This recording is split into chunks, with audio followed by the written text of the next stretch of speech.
جی السلام علیکم، میں ہوں آپ کا ہوسٹ خالد اقبال اور آپ دیکھ رہے ہیں داور ایسوسیٹس کا چینل، جس میں ہم ٹیکس کے حوالے سے اپڈیٹس اور کارپوریٹ کے حوالے سے اپڈیٹس کو شیئر کرتے ہیں۔ تو آج کی ویڈیو کا ٹاپک گفٹ کی پراپر ٹریٹمنٹ کس طرح ٹیکس ریٹرنز میں کرنی ہے اور کس طرح گفٹ کو لاء کے مطابق کیسے ڈکلیئر کرتے ہیں۔ آج ہم گفٹ کے حوالے سے جو بات کریں گے، اس میں ہم سپیریئر فورا یعنی ہائی کورٹ یا سپریم کورٹ کی ججمنٹس یا اس حوالے سے بات نہیں کریں گے، وہ پھر ہم کسی نیکسٹ ویڈیو میں اس کے حوالے سے بھی جو گفٹ کے حوالے سے اویلیبل ہیں کیس لاز، اس کو ڈسکس کریں گے اپنی کسی نیکسٹ آنے والی ویڈیو میں۔ لیکن آج ہم جو ریٹرنز میں پراپر گفٹ کی ڈکلیریشن ہے، کس صورت میں آپ گفٹ کر سکتے ہیں، کس صورت میں آپ گفٹ لے سکتے ہیں، کیسے گفٹ کو ڈکلیئر کرنا چاہیے، ان ساری چیزوں کو پراپرلی ڈسکس کریں گے۔ اور اس کی وجہ یہ ہے کہ جب آپ گفٹ کو پراپرلی ڈکلیئر کرتے ہیں تو ڈپارٹمنٹ کی طرف سے جو آپ کو ایک نوٹس وغیرہ یا اس طرح کا معاملہ ہوتا ہے تو وہ اسی سٹیج کے اوپر ختم ہو جاتا ہے، یعنی آپ کو ہائر فورمز پہ جانے کی ضرورت ہی نہیں پیش آتی۔ تو آج کی ویڈیو بہت خاص ہونے والی ہے اس حوالے سے کہ اس میں گفٹ کی پراپر ڈکلیریشن کو ڈسکس کیا جائے گا۔ چلیں تو چلتے ہیں ویڈیو کے مین کنٹینٹ کی طرف۔ تین چیزوں کو ہم ڈسکس کریں گے کہ ایک تو کون جو ہے وہ گفٹ دے سکتا ہے، کس سچویشن میں گفٹ جو ہے وہ ٹیکس فری ہے۔ دوسرا اس چیز کو ہم ڈسکس کریں گے کہ جو ریلیٹیو کی ڈیفینیشن ہے اس میں لیگلی یعنی ریلیٹیو کی کیا ڈیفینیشن ہے، کہ کون لوگ ریلیٹیو میں فال کرتے ہیں، کون لوگ کیونکہ ریلیٹیو کی ڈیفینیشن میں جو فال کرتے ہیں وہی گفٹ دے سکتے ہیں، تو اس کو ڈسکس کریں گے۔ اور آخر میں ہم اس چیز کو ڈسکس کریں گے کہ پراپرلی گفٹ کو ڈکلیئر کرنے کا کیا طریقہ ہے جس کی وجہ سے آپ کو بعد میں ایف بی آر کی طرف سے مسائل کا سامنا نہیں ہوگا۔ انکم ٹیکس آرڈیننس میں اگر آپ پراپرٹی ٹرانسفر کر رہے ہیں بینکنگ چینل کے تھرو، اگر کوئی کیش یا اماؤنٹ ٹرانسفر کر رہے ہیں یا کوئی بھی ایسٹ اگر آپ ٹرانسفر کر رہے ہیں اور ریلیٹیو کو دے رہے ہیں یا ریلیٹیو سے ریسیو کر رہے ہیں، جس کی ڈیفینیشن آگے ہم ڈسکس کریں گے، تو وہ انکم ٹیکس آرڈیننس کے تحت یعنی ایگزمپٹ ہے اور ٹیکس فری ہے، اس کے اوپر کوئی ٹیکس نہیں ہے۔ لیکن وہ کب ہے، اس میں کچھ چیزیں ہیں جن کی احتیاط ہے یا کچھ چیزیں ہیں جس کی آپ یعنی پروٹوکولز ہیں اس کو فالو کریں گے تو آپ کو ٹیکس نہیں لگے گا یا آپ کو گفٹ کی وجہ سے کوئی پریشانی کا سامنا نہیں ہوگا۔ جس طرح ہم نے شروع میں بات کی کہ ایک تو ریلیٹیو ہونا چاہیے، تو ریلیٹیو کون لوگ ہیں، یعنی میاں بیوی اسپاؤس آپس میں ریلیٹیو ہیں، اسی طرح بچے آپ کے ریلیٹیو ہیں، اسی طرح گرینڈ پیرنٹس یا گرینڈ سنز یا ڈاٹرز یعنی کہ پوتے پوتیاں، دادا دادی، وہ آپس میں ریلیٹیو کی ڈیفینیشن میں فال کرتے ہیں، بہن بھائی آپس میں ریلیٹیو کی ڈیفینیشن میں فال کرتے ہیں۔ اور کچھ کیسز میں آپ کے جو امیجیٹ یعنی بلڈ ریلیٹیو ہوتے ہیں، جیسے آپ کے وائف کے یا آپ کے ہسبینڈ کے جو امیجیٹ فیملی ممبرز ہیں، وہ بھی کچھ کیسز میں ریلیٹیو کی ڈیفینیشن میں فال کر لیتے ہیں۔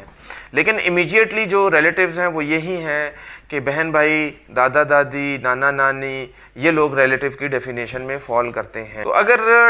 یعنی آپ کے ریلیٹیو کے بٹوین میں گفٹ ہے تو پھر یہ گفٹ ٹیکس فری ہے اور اس کے اوپر کسی قسم کا ٹیکس نہیں آئے گا۔ دوسری چیز جو بڑی اسٹرکٹلی آپ نے فالو کرنی ہے وہ موومنٹ آف فنڈ ہے اور سورس ہے، یعنی کہ آپ نے بینکنگ چینل کو فالو کرنا ہے، بینک ٹو بینک چیزیں ٹرانسفر کرنی ہے، کراس چیک ہونا چاہیے یا آن لائن ہونا چاہیے یا پے آرڈر یا اس طرح کی کوئی بھی چیز ہونی چاہیے، اور آپ نے اس کا پروف بھی اپنے پاس رکھنا ہے۔ یہ دوسری امپورٹنٹ چیز ہے جس کا آپ نے خیال رکھنا ہے۔ ریلیٹیو کے بعد دوسری امپورٹنٹ چیز کہ آپ کا گفٹ بینکنگ چینل کے تھرو ہونا چاہیے، یہ سیکنڈ امپورٹنٹ چیز۔ تیسری امپورٹنٹ چیز جو ہے وہ ہے گفٹ ڈیڈ کا بنانا۔ وہ اس لیے ضروری ہے کہ یہ بھی ایک امپورٹنٹ ڈاکومنٹ ہے، جس دن آپ کی گفٹ کی ٹرانزیکشن ہوئی ہے اس دن کی آپ کی ڈیڈ بننی چاہیے۔ آپ اس دن کی ڈیڈ بنا لیں اور ڈونر کے نام سے ایک گفٹ ڈیڈ ایشو ہوگی اور ڈونی اس کو ایکسیپٹ کرے گا، دونوں اس کو سائن کریں گے۔ اور اس کے علاوہ زیادہ بہتر یہ بھی ہے کہ اس کے اوپر وٹنس بھی اویلیبل ہوں، وٹنس اس کے وٹنس کریں تاکہ مزید گفٹ کی جو ہے وہ ویلیڈیٹی مزید مضبوط ہو جائے۔ اور اس کے علاوہ دونوں کے CNIC کی کاپیز بھی ہونی چاہیے، ایٹ لیسٹ جو ریسیور ہے اس کے پاس ہونی چاہیے، کیونکہ اس نے اس گفٹ ڈیڈ کو فیوچر میں اس کو کسی بھی پلیٹ فارم کے اوپر پریزنٹ کرنا پڑ سکتا ہے۔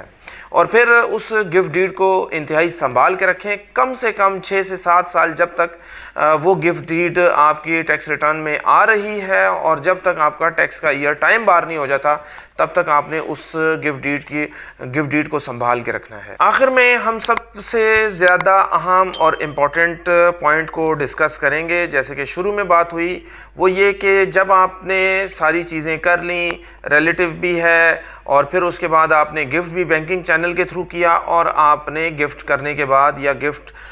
کے ٹائم پہ آپ نے ایک گفٹ ڈیڈ بھی بنا لی۔ اب آیا جاتی ہے بات ٹیکس ریٹرن میں ڈکلریشن کی۔ تو دیکھیں ٹیکس ریٹرن میں جو ڈکلریشن ہے اس کے حوالے سے جو گفٹ دینے والا ہے اس نے اپنی ویلتھ ریکنسیلیشن میں گفٹ کو ایز اے آؤٹ فلو دکھانا ہے اور اس نے مینشن کرنا ہے کہ وہ یہ گفٹ کس کو دے رہا ہے، اور باقاعدہ طور پر وہ اس میں CNIC بھی مینشن کرے گا، اور جو ریسیور ہوگا وہ اپنے انفلو میں مینشن کرے گا کہ اس کو یہ گفٹ کس سے ریسیو ہو رہا ہے، اور پھر وہ گفٹ ڈیڈ ریسیو کرتے ہوئے یہ بھی مینشن کرے گا کہ اس کو کس CNIC یا کس چینل سے، کس ریلیٹیو سے اس کا نام وغیرہ اور اس کی ڈسکرپشن وغیرہ کہ کیا چیز اس کو ریسیو ہو رہی ہے اس کو مینشن کرے گا۔ تو جب دونوں پارٹیز ان اینڈ آؤٹ شو کریں گی تو فیوچر میں اگر کبھی کوئی نوٹس آتا بھی ہے تو اس کا رسپانس کیا جا سکتا ہے۔ آخر میں ہم ان تمام چیزوں کو سمرائز کرتے ہوئے آپ کو ایک مرتبہ پھر ایکسپلین کرتے ہیں کہ گفٹ سب سے پہلے تو گفٹ جو ہے وہ ریلیٹیو سے آپ ریسیو کر سکتے ہیں یا ریلیٹیو کو دے سکتے ہیں، تبھی وہ ٹیکس فری ہوگا۔ دوسری چیز جس کا آپ کو خیال رکھنا ہوگا وہ banking channel, proper banking channel کے تھرو آپ گفٹ کریں گے، اور تیسری چیز جس کا آپ کو خیال رکھنا ہے وہ گفٹ کے ساتھ ہی آپ کو گفٹ ڈیڈ بنانا ضروری ہے، اور چوتھی چیز کہ گفٹ ڈکلیئر کرتے ہوئے گفٹ کا انفلو اینڈ گفٹ کا آؤٹ فلو پراپر ڈاکومنٹڈ اس طرح ہونا چاہیے کہ ڈونر اور ڈونی کی کراس جو ہے وہ انفارمیشن مینشنڈ ہو، تاکہ جب اگر کبھی نوٹس آئے تو وہ ڈونر کا جو ہے وہ آپ سے ویلتھ ریکوائر کرتے ہیں۔ یہ پراپر طریقہ ہے۔ اگر آپ اس طرح گفٹ کو ڈکلیئر کریں گے تو آپ کو کسی قسم کی کوئی پرابلم نہیں ہوگی۔ اسی کے حوالے سے اگر آپ لوگوں کو گفٹ کے حوالے سے کوئی نوٹس یا اس طرح کی کوئی پرابلم یا پریشانی کا سامنا ہے تو اس کے حوالے سے آپ لوگ ہم سے رابطہ کر سکتے ہیں،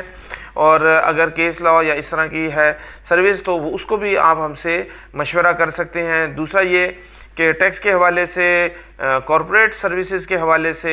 ایون کہ اب ہم نے اپنے پورٹ فولیو میں US ٹیکسیشن، UK ٹیکسیشن کو بھی انکارپوریٹ کیا ہے، UAE کے ٹیکسیشن کو بھی انکارپوریٹ کیا ہے، تو اس کے حوالے سے بھی آپ ہم سے مشورہ کر سکتے ہیں۔ میں امید کرتا ہوں آپ لوگوں کو ہماری یہ ویڈیو پسند آئی ہوگی۔ اسی طرح کے امپورٹنٹ سوالات جو بھی ہماری ویڈیو کے کمنٹس میں مینشن کیے جاتے ہیں، ہم سے پوچھے جاتے ہیں،